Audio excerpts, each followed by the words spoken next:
Sector 5 is as far as I've gotten in this game. I ran out of lives when I played before, because some of these jumps are really annoying and I can't even see some of the platforms under me. So I don't know how the game will play at this point. It will be a surprise.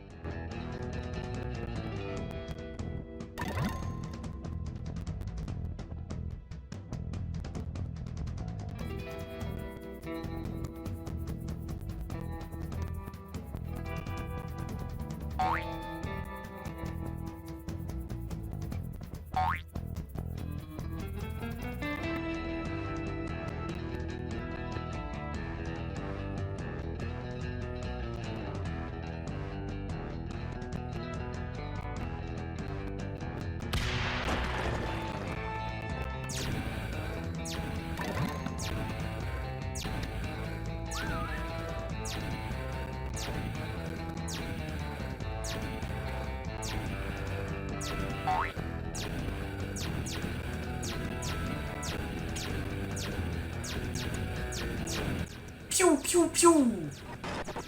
Yeah, that's what I thought. You stay down.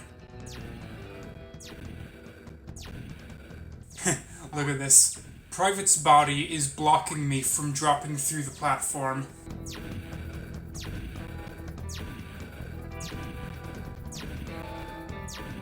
Now, I hope that I remember where to jump here.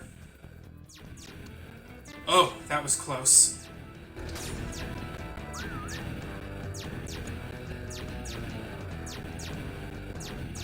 Those shots are freaking loud no matter where I am in the level. Like, damn, I get the point already.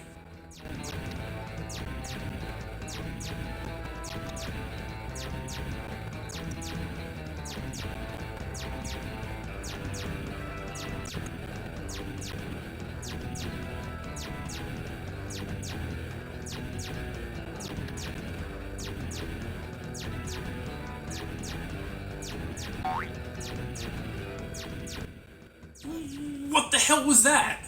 Kowalski just freaking dissociated on me. Change the world. My final message. Goodbye.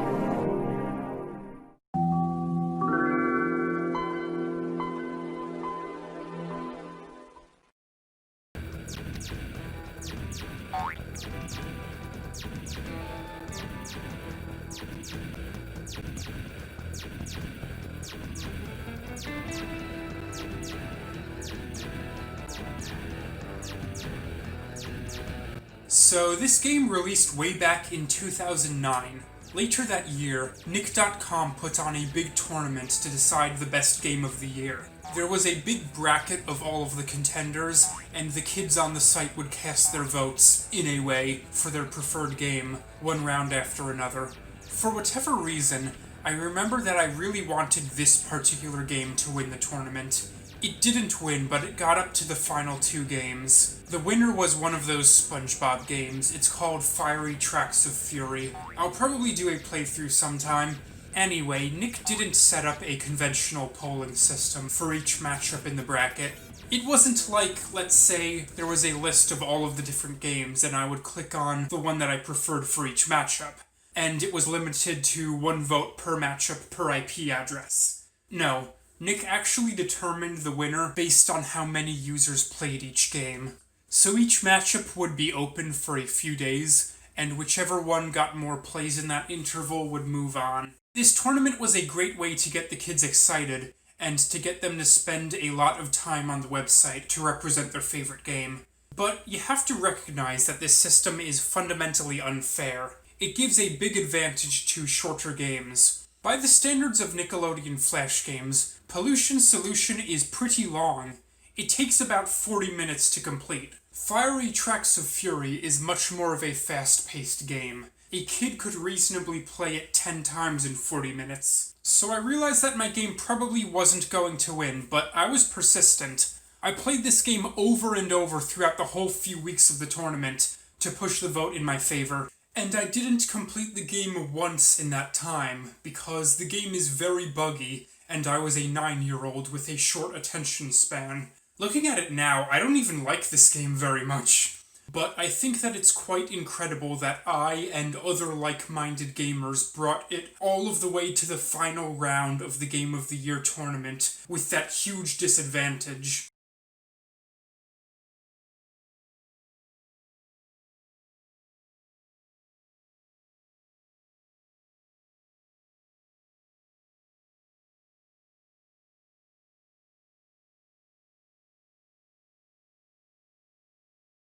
How ridiculous is this? Just by picking up Private, I somehow transform him into an impenetrable shield that deflects all attacks of non-distinct green pollution. It makes no sense. And if I put him down, the shots go right over his head. Of what is Private made? He got that penguin blubber.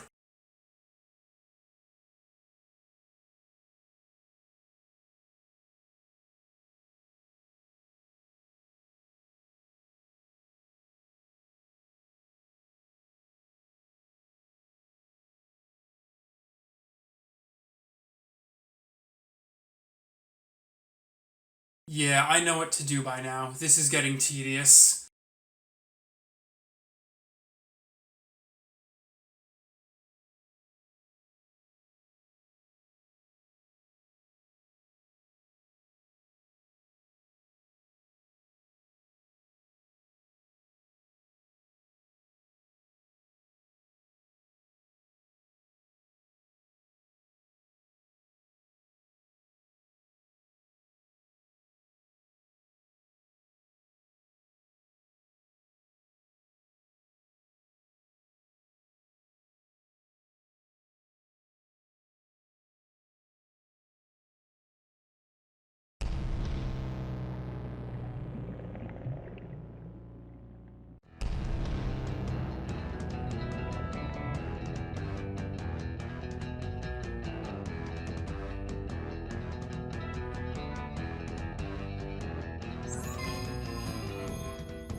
Damn it, is this a glitch?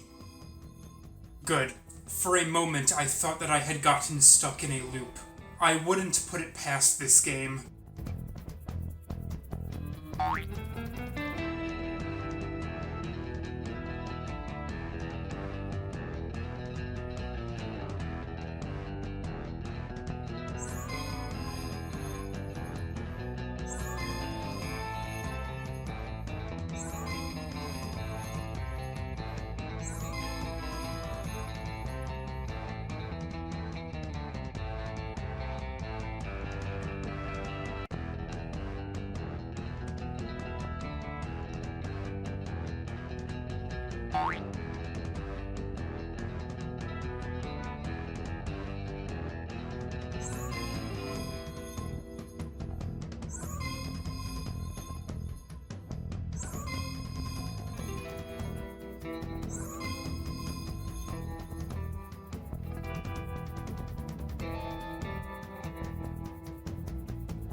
I don't know what the game is trying to pull, putting a question mark over the last sector like it's some big mystery. Obviously, the number that comes after 5 is 8.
That looks like an especially long jump.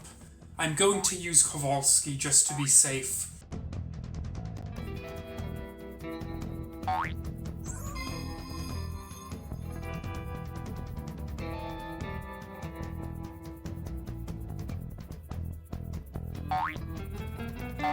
Freaking hell. Do you see what I have to put up with for these freaking broken cartoon games? I'm in the middle of a treacherous jump, and the game decides to drop to 1 frame per second.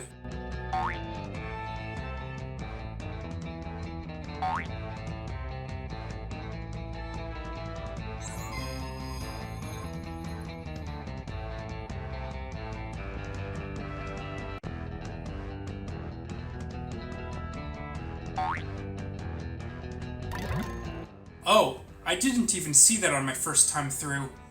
So many of this game's problems would be fixed if the window were just slightly wider, or if there were a way to look down. So this is just going to be a thing that keeps happening. I just have to live with this terrible frame rate. I'm not even someone who generally gets annoyed over poor frame rates. While 12 FPS is far from ideal, it's certainly playable, but I have to draw a line at 1.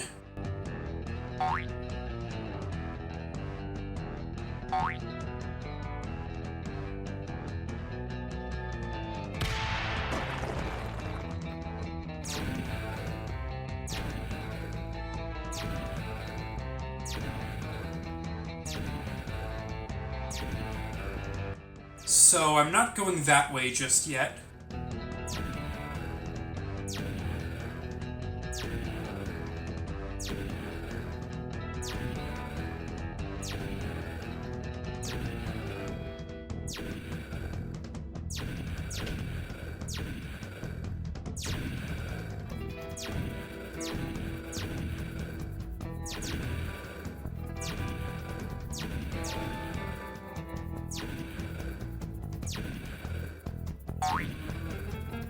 And I'm going to need private to get that too. I guess that I'm just going to have to cross over with Skipper. I hope that he can even make this jump.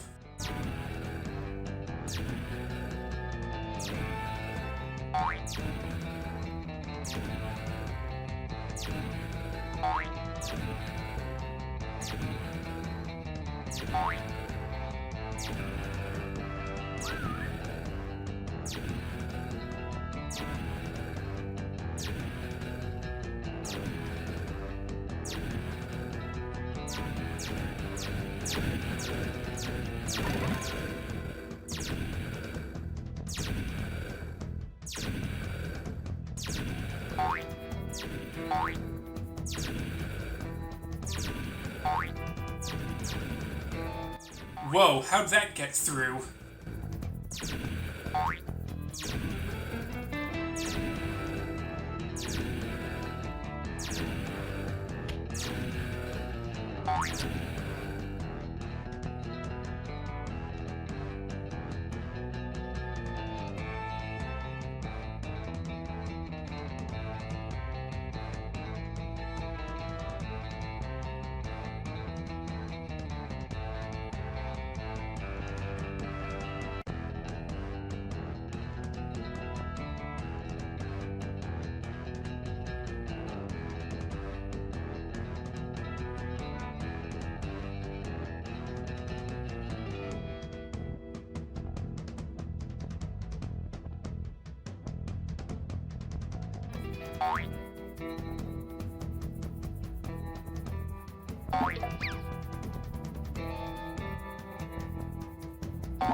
He's not even holding on to it.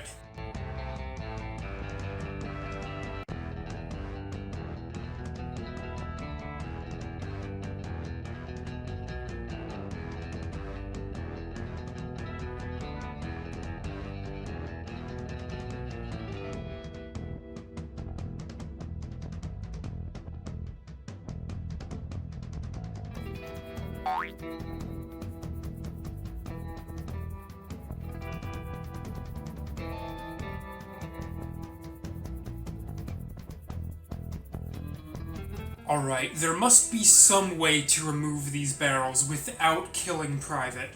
I think that I just have to space him carefully.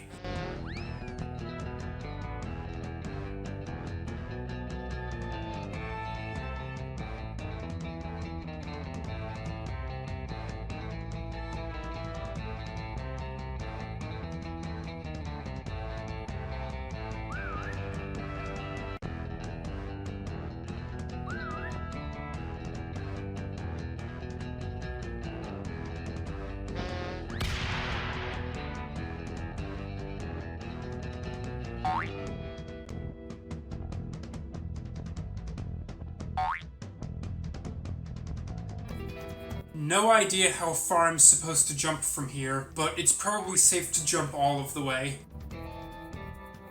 Seriously, fuck this game. There was absolutely no way for me to know where I was supposed to land.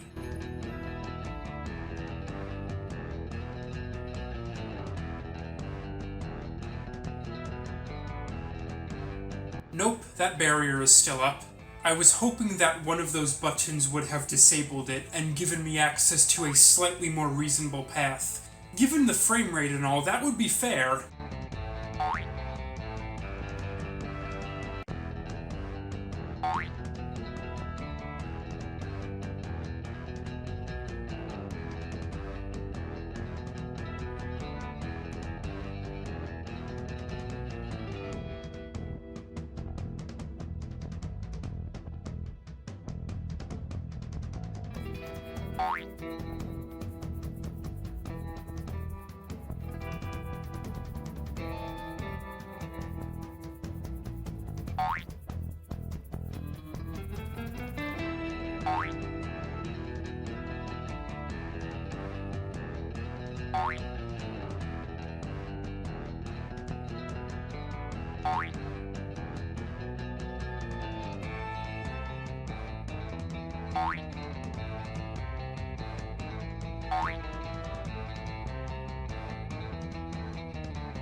Dang it, I already forgot.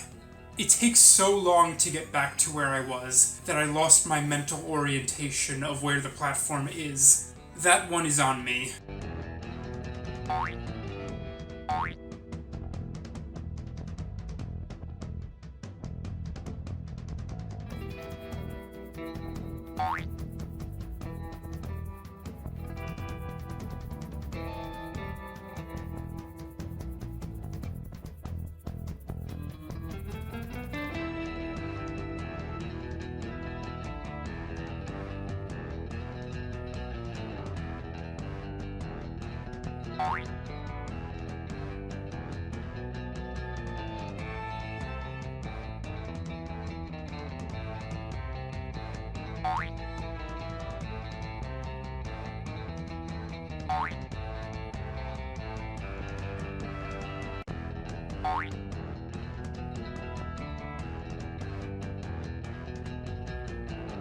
I pushed the jump button and he didn't jump!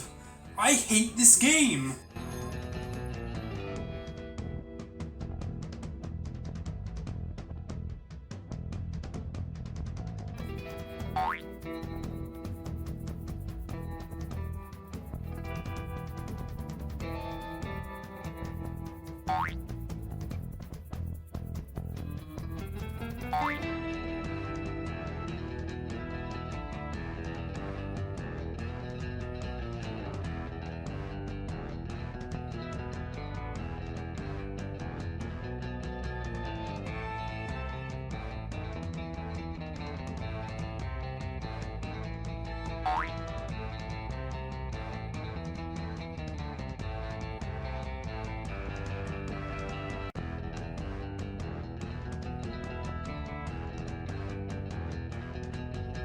I seriously have to get it right this time if I'm not trying to restart the whole game.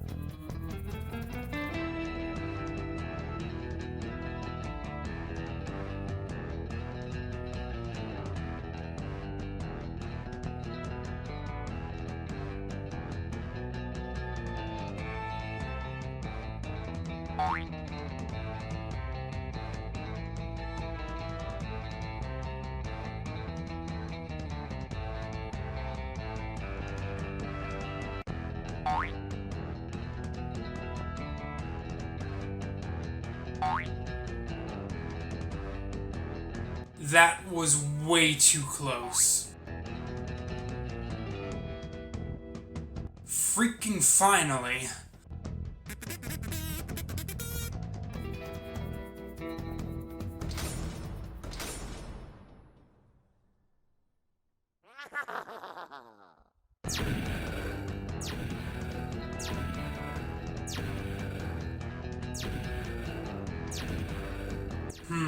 Alright, there's a lot happening here. Let's start simple. It seems that I'm supposed to deflect these green shots.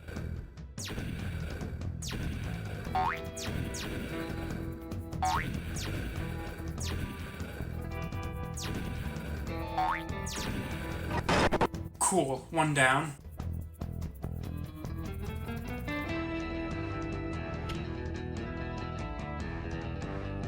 Alright, it looks like there's one obstacle to counter each of the 3 interactions that Private has with the other penguins. So this crab thing must be for Rico.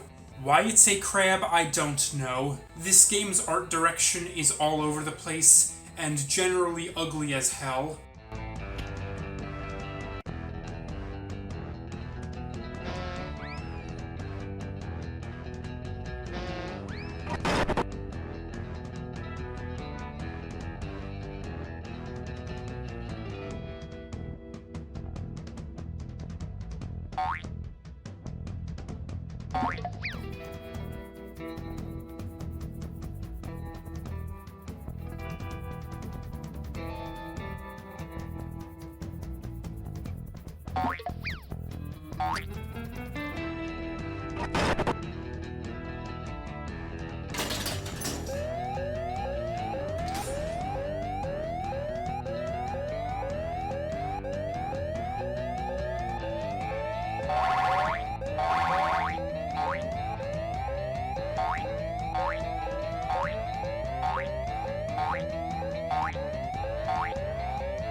The music just abruptly cuts off.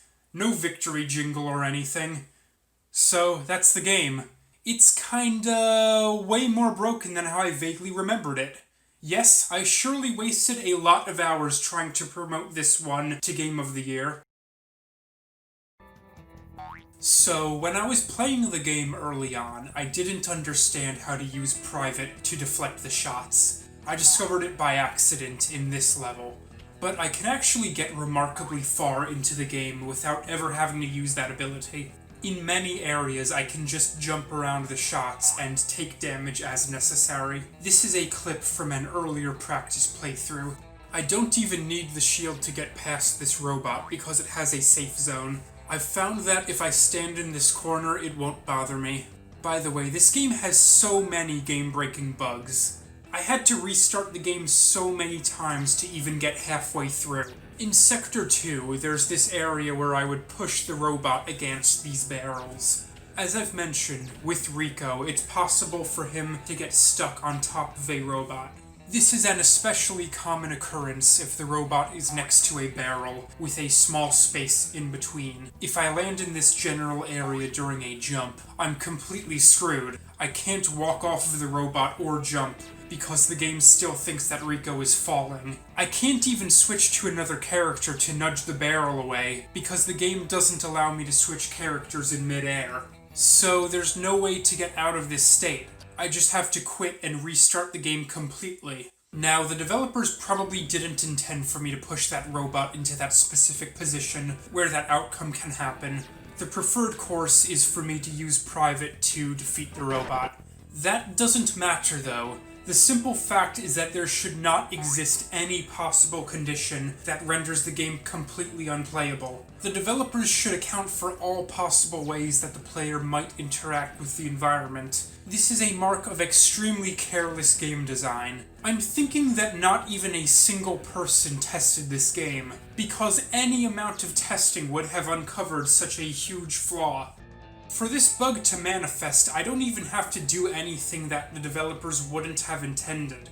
After I completed my main playthrough, I went through once more just to see if I could beat my best time.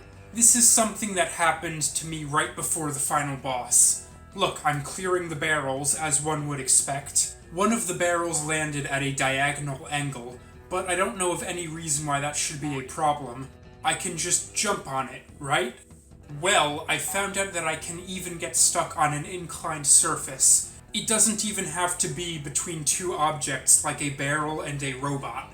This game is so poorly programmed that it has tremendous difficulty resolving any collision in which the penguin's feet and a flat surface don't line up exactly. So that's 35 minutes of gameplay wasted for something that was absolutely not my fault. So, yeah. I think that I've said what I needed to say. This game is garbage. Thanks for watching. Please check out my other stuff. And, bye!